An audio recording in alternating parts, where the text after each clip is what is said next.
बिस्मिल्लाहिर्रहमानिर्रहीम।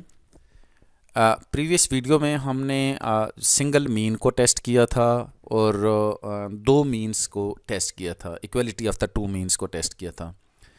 तो single mean या इक्वलिटी ऑफ टू मीन्स तक हम टी डिस्ट्रीब्यूशन के ज़रिए टेस्ट कर सकते हैं, लेकिन जब हमारे पास दो से ज़्यादा मीन्स हों, जैसे कि यहाँ पर मेरे पास तीन किस्म की जो है ना वो डाइट को हम टेस्ट करना चाह रहे हैं, डाइट ए, डाइट बी, डाइट सी।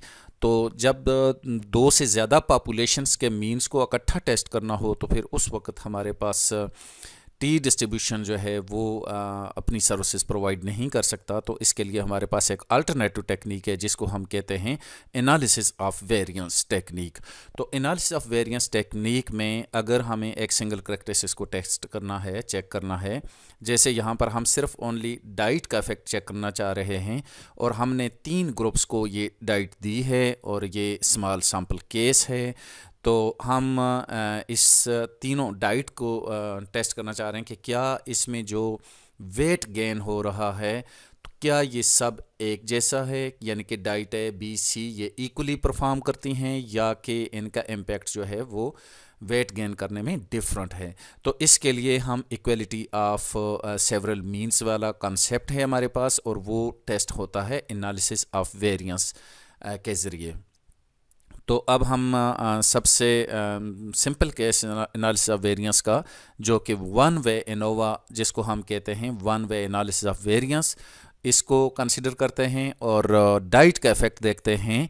तीन ग्रुप्स लिए गए हैं और इनको हमने डाइट ए दी और वेट गेन का रिकॉर्ड लिया गया है और आप यहाँ पर देखते हैं और ये है क्या 3, 6, 7, 4 और डाइट बी का इम्पैक्ट जो है ना 10 kg, 12 kg and 11 kg I think so, this is in pound, so in pounds, तो ये डेटा पाउंड्स में है नॉट इन kg।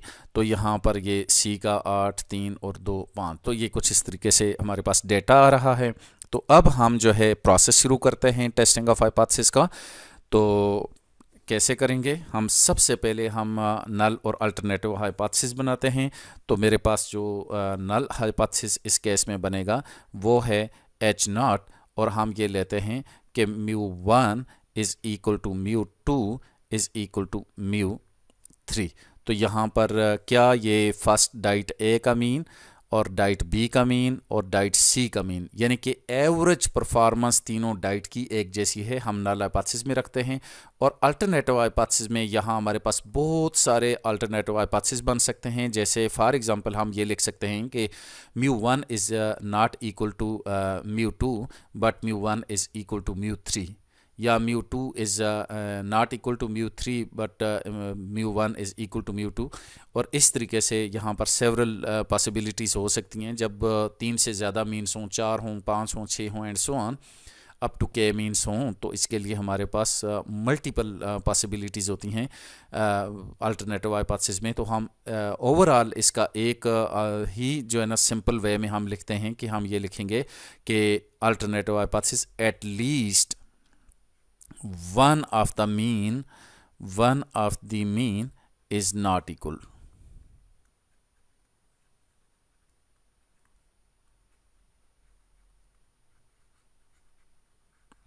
कि कम से कम एक मीन तो डिफरेंट होगा, यानी कि सारे मीन्स यहाँ पे नल में एक ही पॉसिबिलिटी ली गई है कि सारे बराबर हैं, लेकिन हम अल्टरनेटिव में लिखते हैं कि at least one of the mean is not equal, कम से कम एक मीन तो डिफरेंट होगा।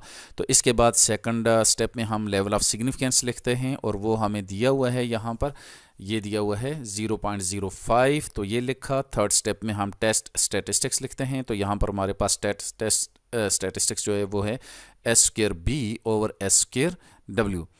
तो ये S²B जो है ये वेरिएंस है विद इन S²B जो है वेरिएंस बिटवीन द सैम्पल्स, यानी कि ये जो डाइट है, डाइट बी और डाइट सी के दरमियान जो वेरिएशन आ रही होगी उसको कंसीडर करते हैं। यहाँ पर S²B में ये वो वाला वेरिएंस है और S²W जो है वो किसको कहते हैं, जो इनके अंदर जो वेरिएशन आ रही है, जैसे 8, 3, 2, 5 के अंदर और इसी तरह से 3, 6, 7, 4 और एंड सो ऑन 10, 12, 11, 14, 8 और तो विद इन वेरिएशंस। तो ये S²B ये वो वाले वेरिएंस को हम इसमें एडजस्ट कर लेते हैं।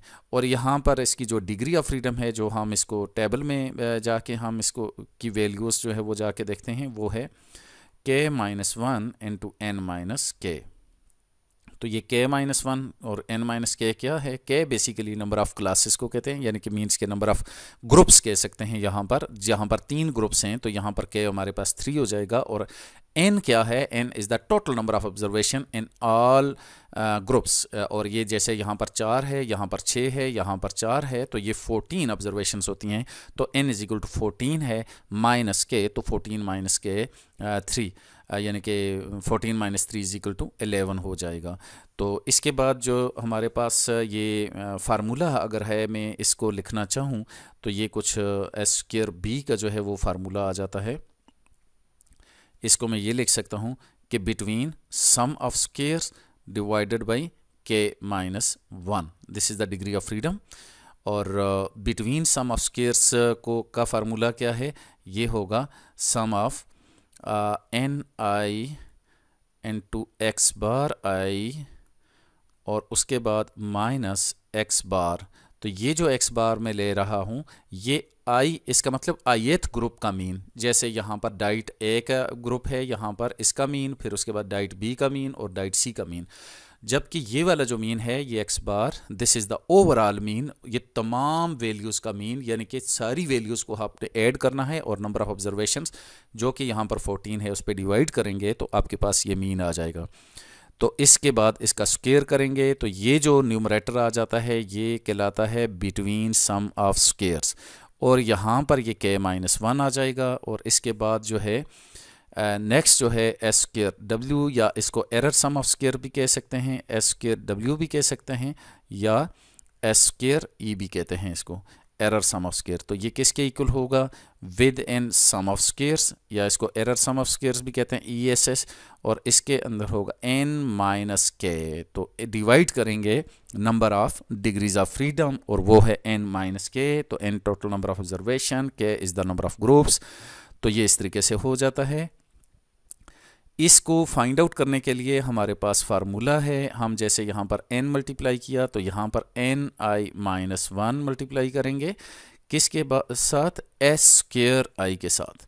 तो एस स्क्वायर आई, एस स्क्वायर का मतलब होगा वेरिएंस और आई का मतलब है कि ith ग्रुप का वेरिएंस। और इसको डिवाइड करेंगे हम n माइनस के, ठीक है। तो ये है WSS। तो ये ऊपर जो है ये WSS होगा और नीचे डिग्रीज ऑफ फ्रीडम होगा। तो अब हम 4th स्टेप में इसकी कैलकुलेशन में चले जाते हैं।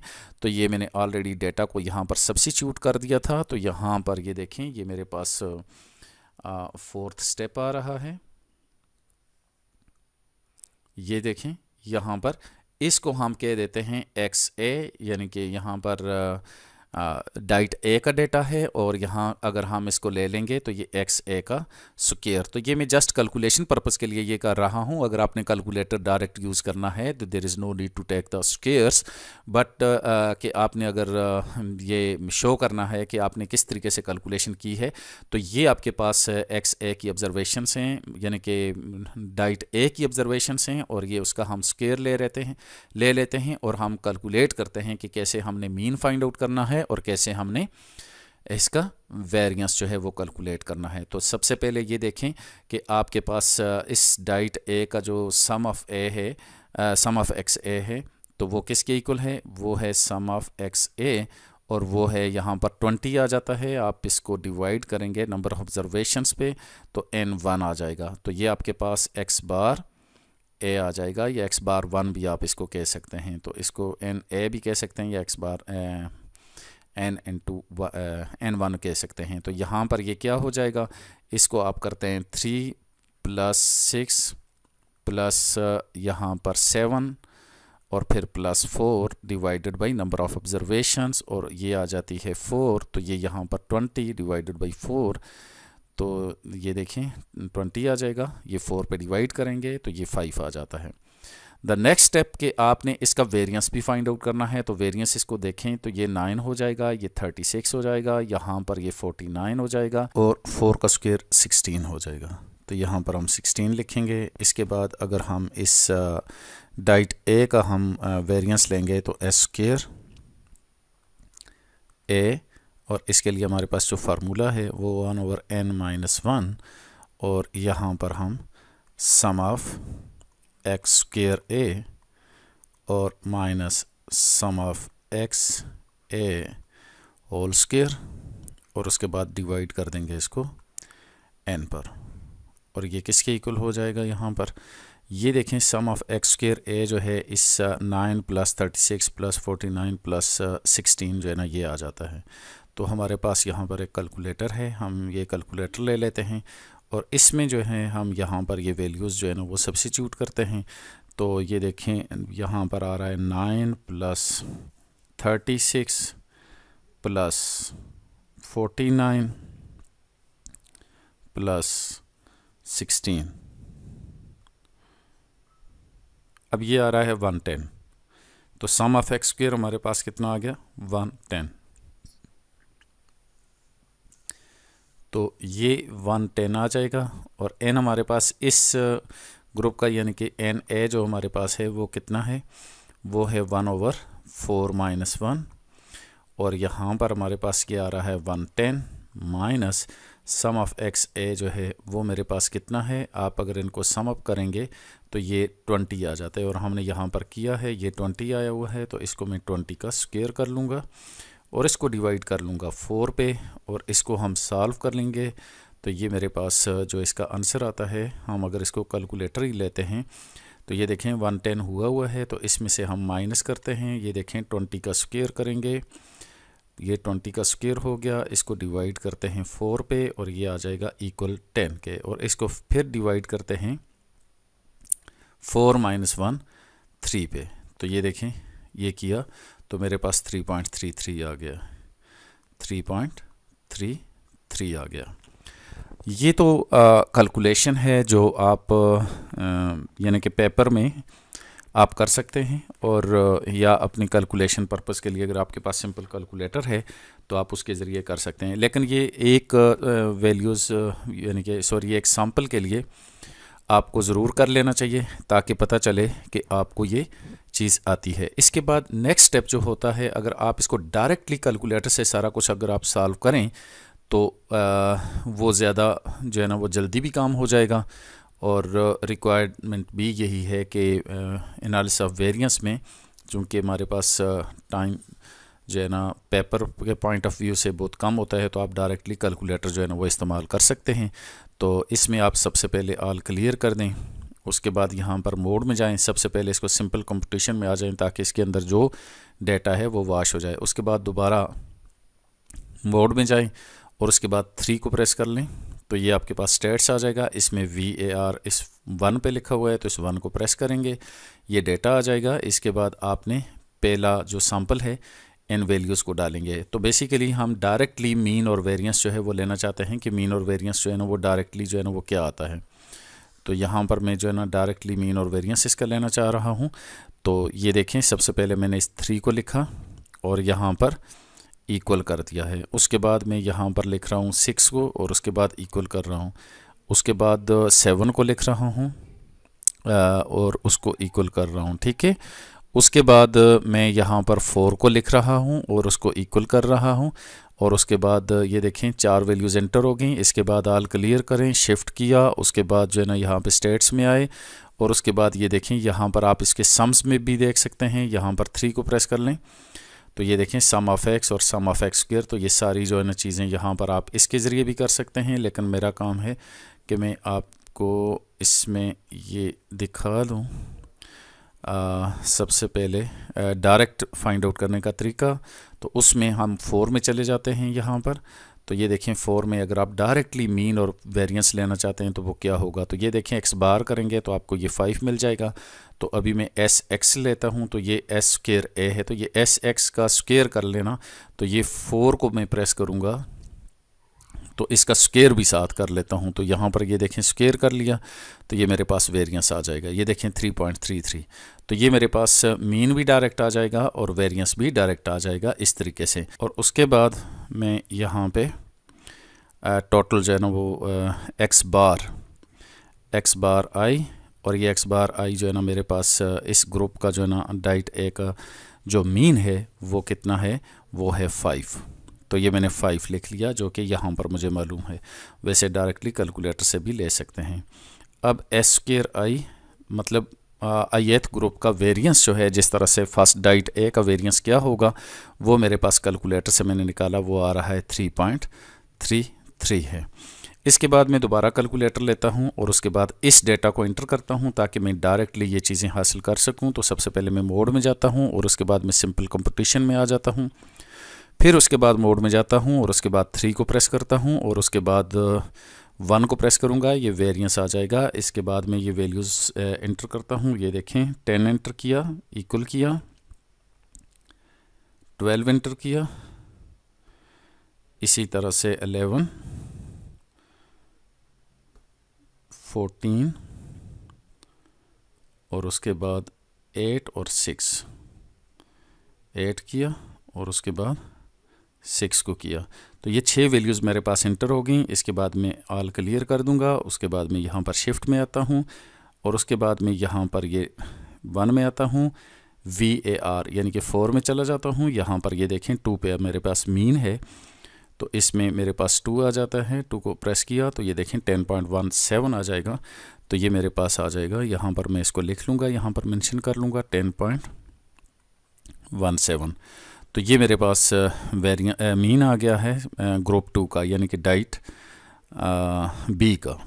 तो इसके बाद मैं वेरिएंस ले लेता हूँ, फिर शिफ्ट किया और फिर इसमें आ गया। इसमें यहाँ पे मैंने 4 को इंटर किया, तो यहाँ पर ये देखें 4 पे दोबारा इसको करूँगा और उसके बाद इसका स्क्वायर कर लूँगा, तो ये मेरे पास इसका वेरिएंस आ जाएगा, जो कि इस तरीके से आप सॉल्व कर सकते हैं। तो 8.17 आ जाएगा। तो ये मेरे पास यहाँ पर आएगा 8.17। इसके बाद फिर मैं जो है ना डाइट सी के लिए जो है ना ये सारा कुछ करूँगा। तो डाइट सी के लिए मैं कर लेता हूँ, इसको यहाँ पर रखा, ये देखें ये मोड में गया, इसके बाद सिंपल कंपटीशन में आ गया, वाश हो गया। उसके बाद सॉरी यहाँ पर मैं दोबारा जो है मोड में चला गया, उसके बाद 1 को इंटर किया, सॉरी 1 मोड में गया, उसके बाद 3 को इंटर किया और उसके बाद 1 को इंटर किया। तो ये देखें दोबारा डेटा में आ गए। अब मैं यहाँ पर 8 इक्वल 3 इक्वल 2 इक्वल 5 इक्वल, तो ये मेरे पास 4 वैल्यूज़ हैं। उसके बाद मैं ऑल क्लियर करूँगा, उसके बाद मैं शिफ्ट में चला जाऊँगा, उसके बाद 1 में चला जाऊँगा, उसके बाद 4 में चला जाऊँगा और अब यहाँ पर इस 2 में मेरे पास इसका मीन आ जाएगा, इक्वल किया, जो कि मेरे पास आ रहा है 4.5। तो ये मीन में आ गया।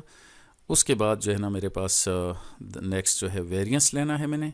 तो ये देखें शिफ्ट किया, 4 में आया, फिर उसके बाद 4 में आ गया, फिर उसके बाद 4 में और इसका स्क्वायर कर लूँगा। तो ये वेरिएंस आ जाएगा सी सेक्शन का। तो ये कितना आ जाएगा, ये देखें 7 आ गया है।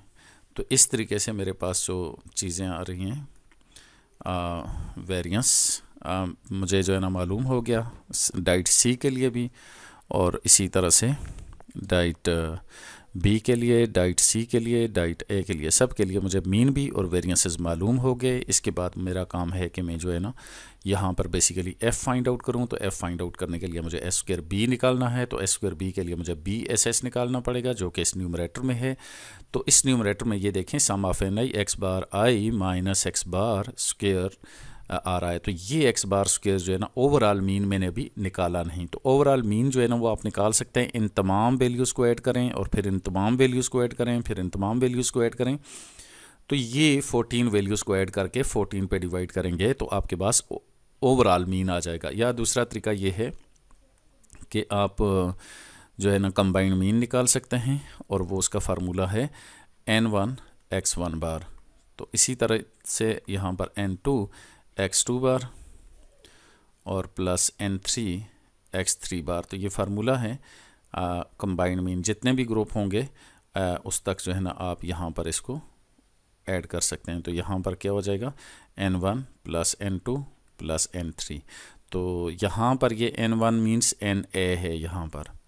तो ये number of observations in diet A, तो ये 4 है। तो ये देखें जब 4 को मैं सॉरी यहाँ पर मीन है, तो इसका मीन जो है ना वो कितना है, ये 5। तो ये देखें जब मैं 4 को 5 के साथ जब मल्टीप्लाई करता हूँ तो ये 20 आ जाता है। तो वैसे ये देखें ये 20 आ गया, सम ऑफ द वैल्यूज़ जो है ना ये 20 आएगा। तो इसी तरह से जब मैं इसके साथ मल्टीप्लाई करूँगा n2 को जो कि 6 है, और इसको उसके मीन के साथ मल्टीप्लाई करूँगा जो कि 10.17 है, तो इसके साथ मल्टीप्लाई करूँगा तो इसका सम आ जाएगा। और इसी तरह से जब मैं इस 4 को 4.5 के साथ मल्टीप्लाई करूँगा यानी कि सी के इस मीन के साथ, तो ये मेरे पास उसका मीन आ जाएगा, सम आ जाएगा।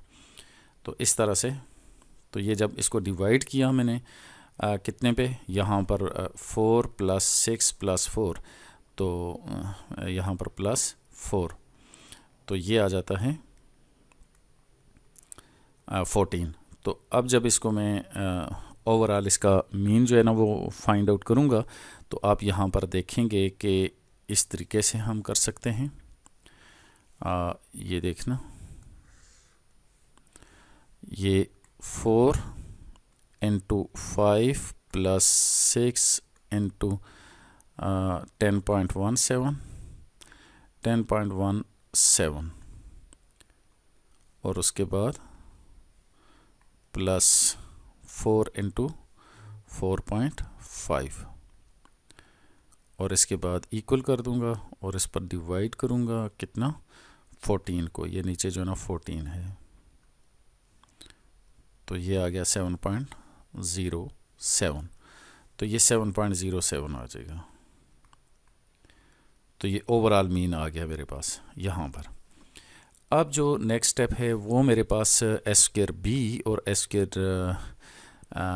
W फाइंड आउट करना है। तो सबसे पहले मुझे बिटवीन सम ऑफ स्क्वेयर्स निकालना पड़ेगा।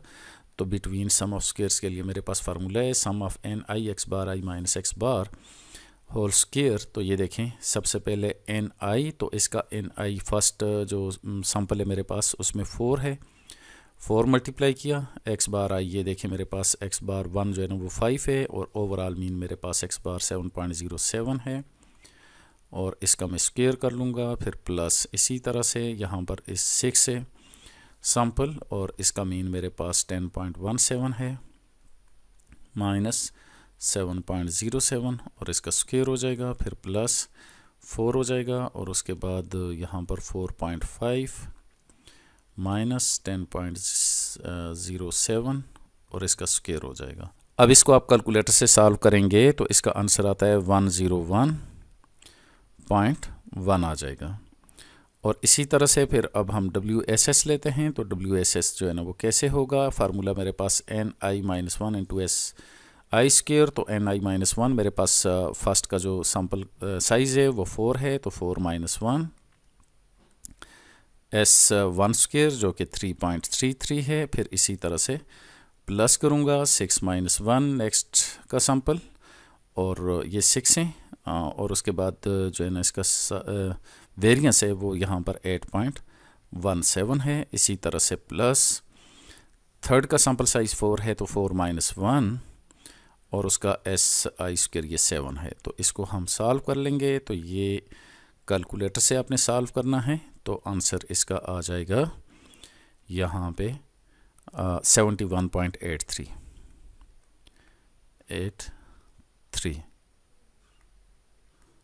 तो ये आपके पास आंसर आ जाएगा। इसके बाद आप डायरेक्टली आप k-1 और n-k करके S²B और S²W ले सकते हैं, लेकिन आपने क्या करना है कि आप एनोवा टेबल के ज़रिए अगर कर लें तो वो ज़्यादा बेहतर है। तो k-1 ये देखें एनोवा टेबल बनाया, इसमें सोर्स ऑफ वेरिएशन है। एक होता है बिटवीन द ग्रुप्स जो है हमारे पास वेरिएशन होती है, दूसरी विद इन ग्रुप वेरिएशन होती है। तो बिटवीन ग्रुप्स को हम यहाँ पर इसकी डिग्री ऑफ फ्रीडम k-1 होती है, हमारे पास k जो है ना यहाँ पर 3 है, तो 3 - 1 यहाँ पर 2 हो जाएगा और n-k यहाँ पर इसकी जो डिग्री ऑफ फ्रीडम है वो है तो विद इन डाइट की डिग्री ऑफ फ्रीडम n-k है। तो यहाँ पर जो टोटल सैम्पल साइज़ मेरे पास है वो 4, 6 और 4 14 है, -3 करेंगे तो ये 11 हो जाएगा और यहाँ n-1 ये 13 हो जाएगा।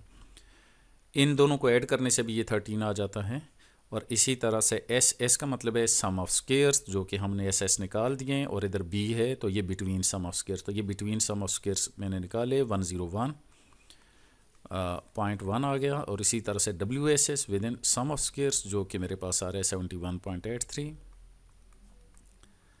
ये आ गया है। और इन दोनों को अगर आप यहाँ पर टोटल करें तो यहाँ पर टोटल सम ऑफ स्क्वेयर्स भी लिख सकते हैं। इन दोनों को ऐड करने से टोटल सम ऑफ स्क्वेयर्स वो आ जाता है। और लेकिन अभी यहाँ पर ज़रूरत नहीं है। इसके बाद मीन स्क्वेयर निकालना है, मीन स्क्वेयर। तो यहाँ पे बिटवीन मीन स्क्वेयर्स, तो मीन स्क्वेयर कैसे निकालेंगे आप? बेसिकली ये मीन स्क्वेयर क्या होता है, ये एस स्क्वेयर बी होता है, जो कि यहाँ पर हमारे पास ऊपर फार्मूला में लिखा हुआ है। ये देखें यहाँ पे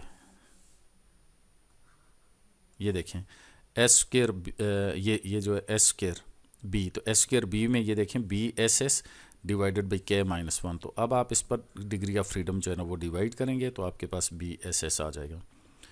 तो यहाँ आ गया है 101 डिवाइडेड बाई 2 करेंगे तो ये हमारे पास आ जाता है 50.55, ये देखें। और इसके बाद इस पर 11 को डिवाइड करेंगे तो ये आ जाएगा 6.53, जो कि ये जो है ना एस स्क्वेयर डब्ल्यू हो जाता है, एस स्क्वेयर डब्ल्यू, और किसके इक्वल है 6.53। इसके बाद एफ रेशो है, तो एफ आपके पास जो है ना वो कितनी आ जाएगी, यानी कि एस स्क्वेयर बी और एस स्क्वेयर डब्ल्यू, आप इस 50 पर 6.53 को डिवाइड करते हैं तो हमारे पास जो आंसर आता है वो 7.74 आ जाएगा।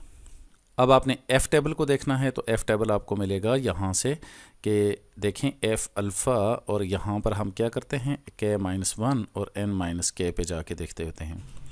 तो ये किसके इक्वल आता है एफ़ 0.05, और इसको आपने देखना है 2 और 11, यहाँ पर 2 एंड 11 ये वाली डिग्री ऑफ फ्रीडम होती है बिटवीन की और विद इन की। तो इस पे आपने जाकर देखना है, इसके लिए आपके पास टेबल आ जाएगा यहाँ पर। तो ये देखें इस टेबल में यहाँ पर 2 है और इसको आपने 11 में जाके देखना है, किसके सामने 0.05 के सामने, जो कि 3.98 है, 3.98। तो ये आ गया है। तो यहाँ ये देखें इसको हमने यहाँ पर मेंशन कर लेना है 3.98। अच्छा, अब हमने ये पी वैल्यू को देखना है। तो पी वैल्यू कैसे देखेंगे? पी वैल्यू को हमने यहाँ पर देखना है कि एफ रेशो हमारे पास 7.74 है और डिग्री ऑफ फ्रीडम हमारे पास 2 और 11 है। तो अब हम टेबल में आ गए, 2 और 11 में चले जाएंगे। यहाँ पर देखें 7.74 कहाँ पर आ रहा है, तो ये 7.21 है। तो 7.74 7.21 से ग्रेटर है, 13.81 से बिलो है। तो अब इसके दरमियान 7.74 आ रहा है। तो अब इसके सामने जो लेवल दोनों हैं वो है 0.01 और दूसरा है 0.001।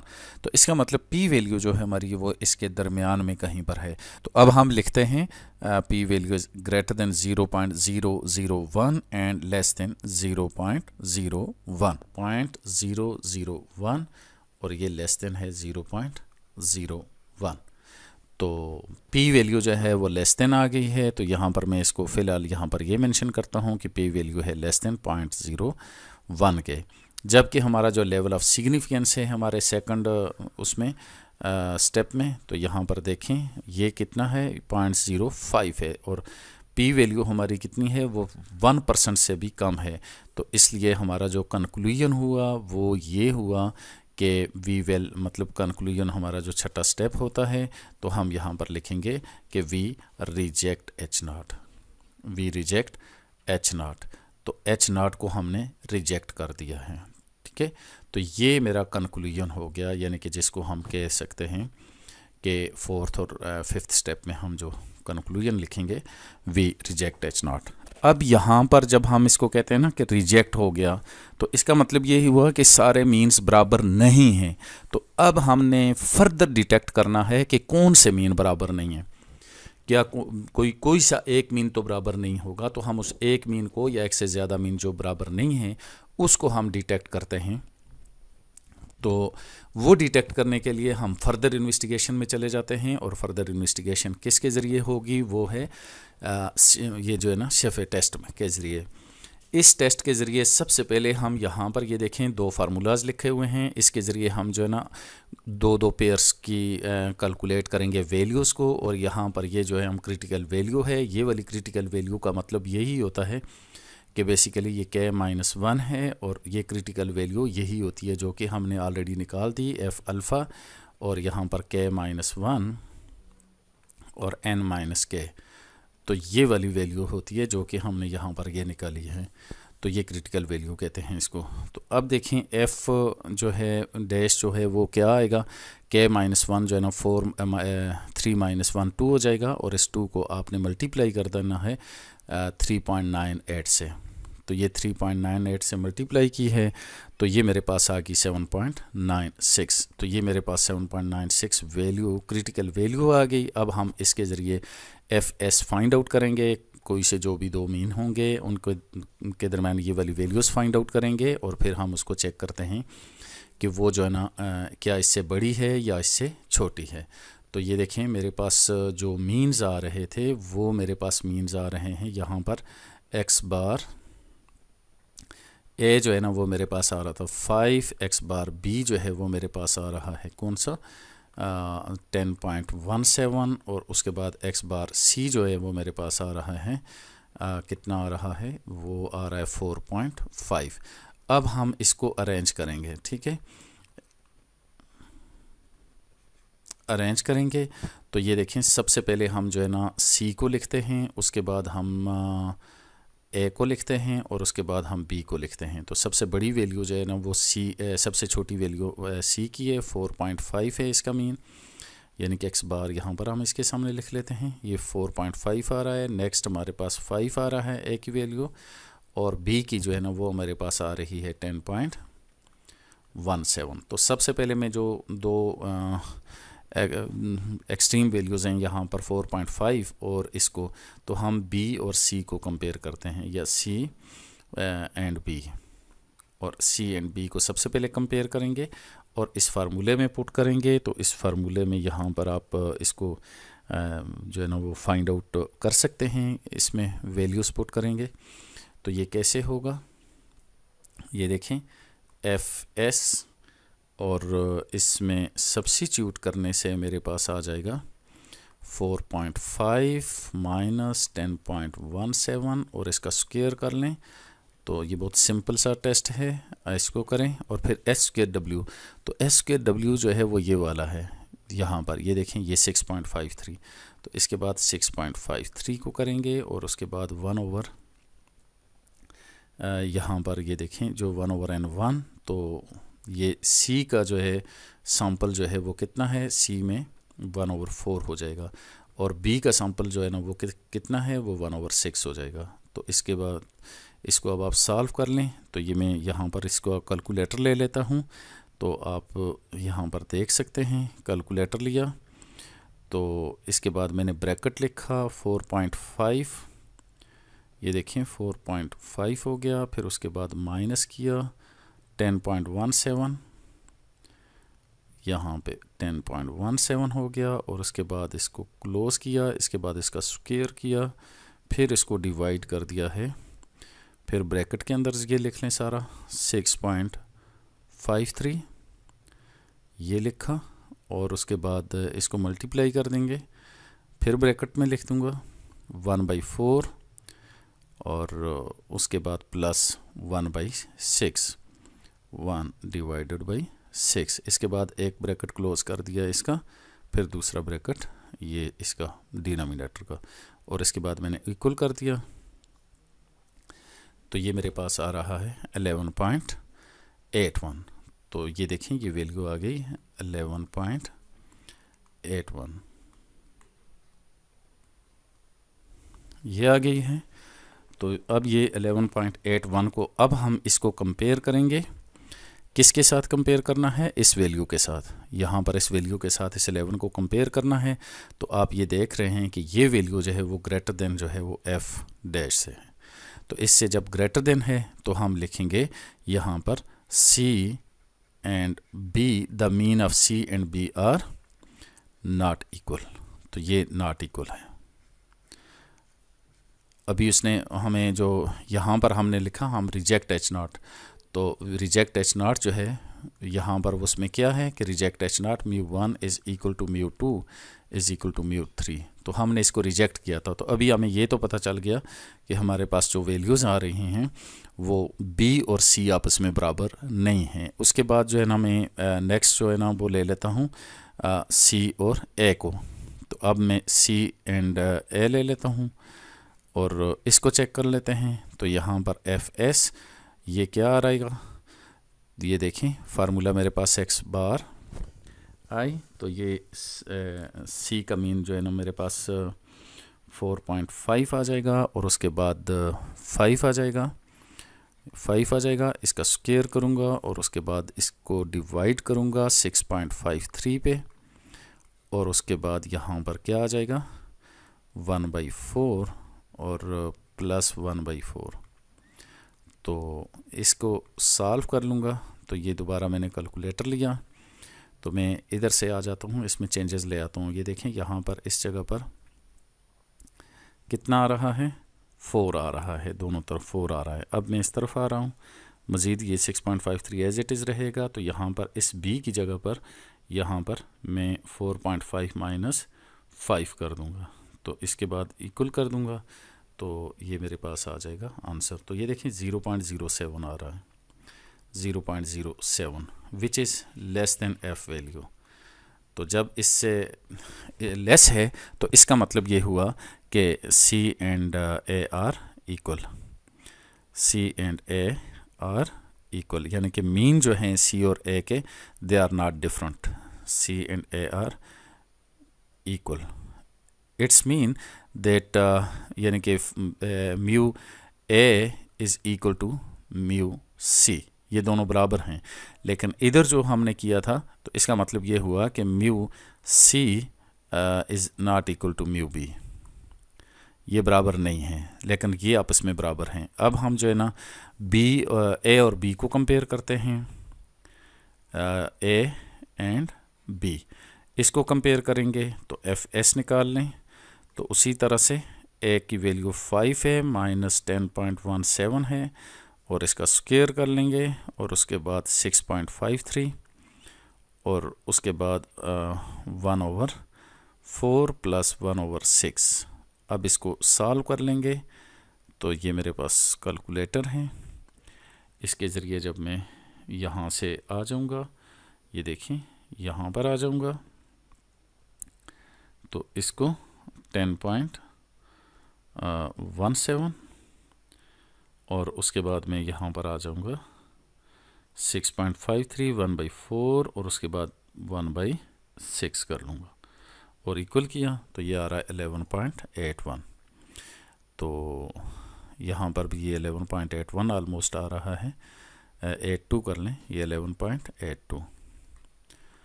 तो इसका मतलब ये है कि ये भी ग्रेटर देन है f डैश से। तो it's mean that C and A, sorry, C and B are A and B, यहाँ पर A and B are not equal,